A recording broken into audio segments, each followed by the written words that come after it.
मेवाड़ और मारवाड़ के बीच में जो क्षेत्र है वो रियासती काल के अंदर से ही गोडवाड़ प्रदेश के नाम से जाना जाता है। वर्तमान के अंदर ये क्षेत्र पाली जिले के अंदर आता है और इसी क्षेत्र के अंदर एक जगह घाणेराव, जो मेड़तिया राठौड़ों का एक बहुत ही बड़ा और महत्वपूर्ण ठिकाना है। इस ठिकाने ने मेवाड़ और मारवाड़ दोनों की स्वतंत्रता के लिए एक से बढ़कर के एक बलिदान दिए हैं। खासकर कुंभलगढ़ की सुरक्षा के लिए ये घाणेराव जो ठिकाना है वो बहुत ही महत्वपूर्ण था।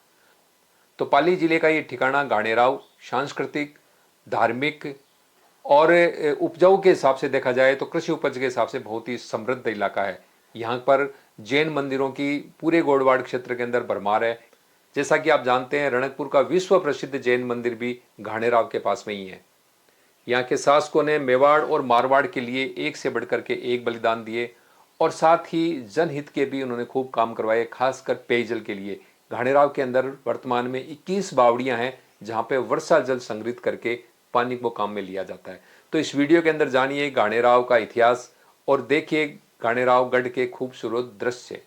इतिहास में लॉइन ऑफ चित्तौड़ के नाम से मशहूर वीरवर जयमल मेड़तिया के छोटे भाई थे प्रताप सिंह। इन्हीं प्रताप सिंह मेड़तिया के वंशजों ने घाणेराव ठिकाने की स्थापना की थी।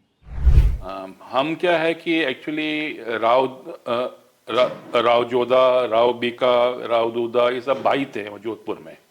तो उसके बाद दूधा जी को मिला है अपने मेड़ता, जैसे बीका जी को बीकानेर मिला। फिर अपने क्या है कि जैसे मेड़ता और मारवाड़ के बीच में शुरू से ही थोड़ा अनबन रहा है। एक्चुअली वो उस टाइम का भी होता ही था, इंटरनल डिस्प्यूट्स और वो। तो उस हिसाब से क्या है कि अपने राव दूधा के टाइम से ही थोड़ा अनबन चालू हो गया था। और फिर उनके बेटे वीरम देव जी के टाइम में तो फिर क्या है कि लड़ाई भी हुई थी, युद्ध भी हुआ था, जिस टाइम हमारे एंसेस्टर वीरम देव जी वो हार गए थे। तो उस हिसाब से फिर क्या है, जोधपुर ने मेड़ता पर कब्जा कर लिया। उसके बाद उनके बड़े बेटे थे जयमल जी, जो मेरे एंसेस्टर प्रताप सिंह जी के बड़े भाई थे। वो जयमल जी अपने वहाँ पे गद्दी पे पधारे थे थोड़े टाइम के लिए, बट उनको भी फिर छोड़ना पड़ा। तो फिर वहाँ से फिर हमारा पूरा वो क्या है कि पूरी फैमिली बिगड़ गई थी। तो थोड़े तो उसे क्या है कि जयमल जी और मेरे एंसेस्टर सब मिला के 10 भाई थे। तो उसमें क्या है कि 2-4 भाई तो वहाँ अजमेर के पास में आए, 2-3 फिर वहीं रहे, जैसे बलुंदा है और वो तो वहीं मेड़ता के पास में ही रहे। और अजमेर के पास में जैसे मसूदा है, ये सब अपने अजमेर के पास में आके इन्होंने बसाए ठिकाने।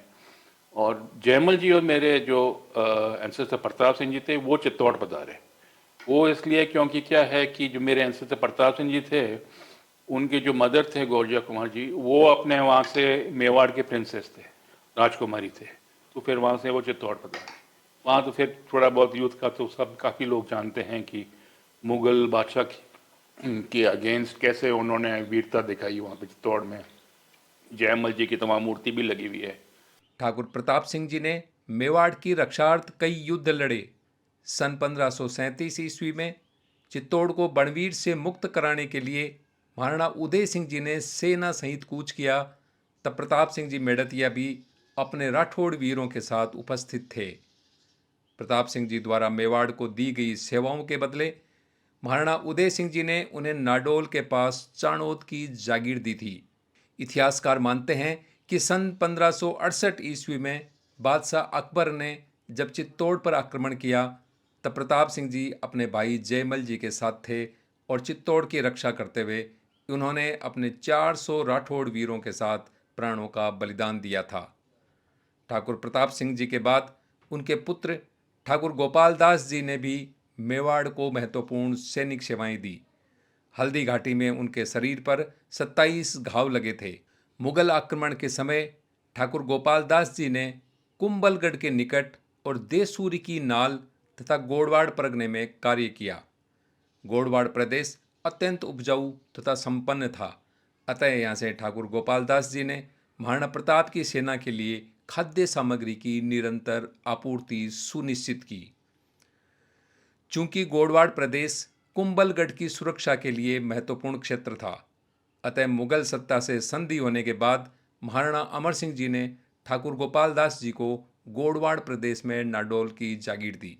हमको ये नाडोल और गानेराव और यहाँ पास पास के थोड़े गांव, काफ़ी गांव थे, वो इसलिए भी प्रदान करा कि कुंभलगढ़ की रक्षा के लिए, क्योंकि ज़्यादातर जब मेवाड़ के सरदार थे वो ज़्यादा जब युद्ध होते थे तो ज़्यादातर सब चित्तौड़ पधारते थे।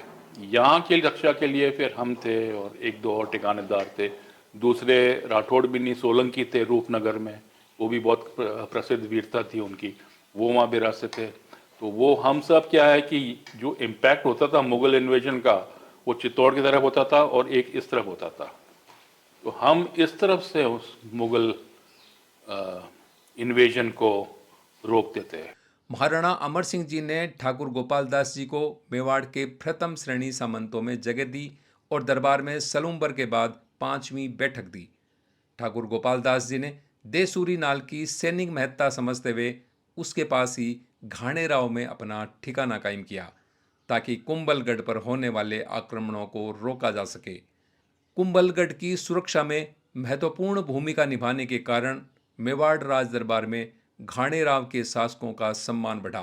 एक तो हमारा इम्पोर्टेंट यह है कि कुंभलगढ़ की रक्षा के लिए, तो वैसे जैसे मेवाड़ में जब भी हमारे एंसेस्टर जाते थे तो वहाँ से फिर वो ढोल नगारे बजाते थे और मारवाड़ी में जो भी बोलते थे कि कुंभलवीर रो रक्षा कर जो, या कि और दूसरी पदवी भी मिली थी हमको कि कुंभलगढ़ रक्षक की पदवी थी। दूसरी क्योंकि ये क्या है कि हमारा ठिकाना यहाँ काफ़ी बड़ा था और काफ़ी सारे गांव थे, तो गोडवाड़ के राजा भी कहलाते थे हम। घाणेराव ठिकाने में समय समय पर बहुत वीर योद्धा हुए जिन्होंने मेवाड़ और मारवाड़ को महत्वपूर्ण सेवाएं दी। काफ़ी एंसेस्टर्स हुए जिन्होंने क्या है कि काफ़ी बड़े बड़े नाम कमाए इंटरनल हिस्टोरिकल वाइज। जैसे मेरे क्या है कि एक तो क्या है कि जैसे गोपीनाथ जी थे, वो बहुत वीर थे, तो वो उन्होंने काफ़ी युद्धों में काम किया और वो अपने गोपीनाथ जी थे जो जोधपुर में भी वीर दुर्गादास राठौड़ के साथ में काफ़ी उन्होंने लड़ाइयाँ लड़ी। और उसी टाइम जैसे हमारा संबंध जो रहा शुरू से मेवाड़ और मारवाड़ दोनों की तरफ रहा। मारवाड़ का यूं है कि जैसे क्या है कि महाराजा विजय सिंह जी के टाइम में ये एरिया गोडवाड़ का मारवाड़ में ट्रांसफर हो गया, तो उस टाइम उसमें क्या है कि मेरे एंसेस्टर ने काफ़ी भूमिका निभाई थी। मेवाड़ में एक बार गृह कलह हुआ जिसे सुलझाने में भी घाणेराव के शासकों ने भूमिका निभाई। उनका जो भूमिका थी कि उन्होंने जाके उन दोनों में सुलह कराई, तो उसके लिए हमारा मेवाड़ में थोड़ा मान थोड़ा सा और बढ़ गया था काफ़ी। इस तरह यहाँ के शासकों ने मेवाड़ और मारवाड़ राज्य की रक्षार्थ अपनी तलवार के जौहर दिखलाए, पेयजल के लिए कई बावड़ियाँ बनवाई, मंदिर बनवाए, कृषि को बढ़ावा देने के लिए कई कार्यक्रम चलाए, कला और साहित्य खासकर चित्रकला को प्रश्रय दिया। आज भी घाणेराव की चित्रकला विश्व में प्रसिद्ध है। राजस्थान का इतिहास लिखने वाले कर्नल जेम्स टोड भी मेवाड़ से मारवाड़ जाते समय घाणेराव रुके थे। घाणेराव का नाम पहले घनौरा था। नहीं, इसका पहले नाम तो घनौरा था। घनौरा? हाँ, घनौरा। और बहुत ही कल्चरली और फर्टाइल एरिया था ये, बहुत ही कल्चरली। आज भी देखें यहाँ मंदिर बहुत हैं कि वो वैसे बोझ तो नहीं करना चाहिए, पर राजस्थान में आई थिंक फ्यू प्लेसेस जहाँ पे बहुत सारे मंदिर हैं।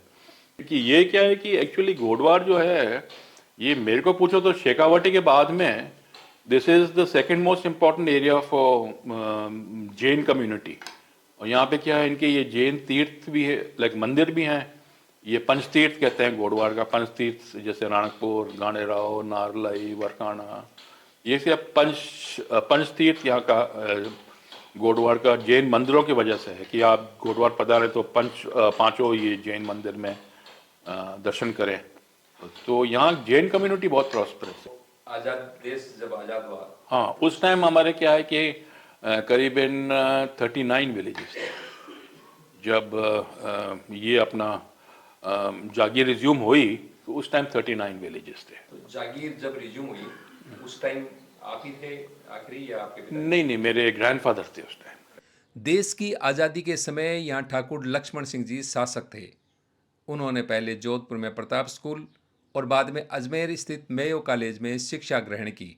उनके समय में कई बार अकाल पड़े, तब उन्होंने अकाल राहत कार्य शुरू किए, पशुओं के लिए चारे पानी की व्यवस्था करवाई, लोगों को अनाज उपलब्ध कराया और गरीब लोगों के लिए मुफ्त भोजनालय खुलवाए।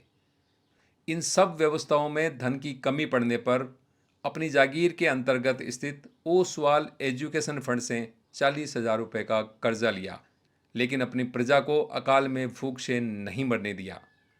ठाकुर लक्ष्मण सिंह जी के शासनकाल में ही देश में आज़ादी आई और उनकी जागीर भी अन्य देसी रियासतों की भांति देश में विलय हो गई। देश में लोकतांत्रिक व्यवस्था का ठाकुर लक्ष्मण सिंह जी ने स्वागत किया और नई व्यवस्था में एक जागरूक नागरिक की भांति सक्रिय रहे। राजस्थान में 1955 में जब पहली बार पंचायत चुनाव हुए, तब ठाकुर लक्ष्मण सिंह जी घाणेराव के सरपंच चुने गए। बाद में 1965 में दोबारा सरपंच चुने गए। आपने अपने कार्यकाल में पंचायत भवन का निर्माण कराया, एक अलग भवन बनाकर वाचनालय बनाया, गांव की जनता के सुविधा के लिए बैंक की शाखा खुलवाई, bus stand, clock tower, rest house और सार्वजनिक प्याऊ के साथ जनहित के कई कार्य करवाए। वर्तमान में घाणेरावगढ़ में ठाकुर हिम्मत सिंह जी निवास करते हैं और हेरिटेज होटल चलाते हैं। यहाँ की ठाकुरानी साहिबा सरिता कुमारी सोढ़ा कई संस्थाओं के माध्यम से जन सरोकार से जुड़े कार्य करती है, जैसे क्षेत्र में जैविक खेती को बढ़ावा देने, कृषि में देसी बीज को संरक्षण करने व ज़्यादा से ज़्यादा उपयोग करने के लिए प्रेरित करना, घाणेराव की पारंपरिक चित्रकला को बढ़ावा देना और उसका संरक्षण करना जैसे कार्य करके जन सरोकारों के प्रति अपना कर्तव्य निभाती है। अगले वीडियो में हम फिर इसी तरह की नई जानकारी लेकर उपस्थित होंगे। तब तक बने रहे हमारे फेसबुक पेज और यूट्यूब चैनल के साथ। धन्यवाद। जय हिंद, जय भारत, जय राजपूताना।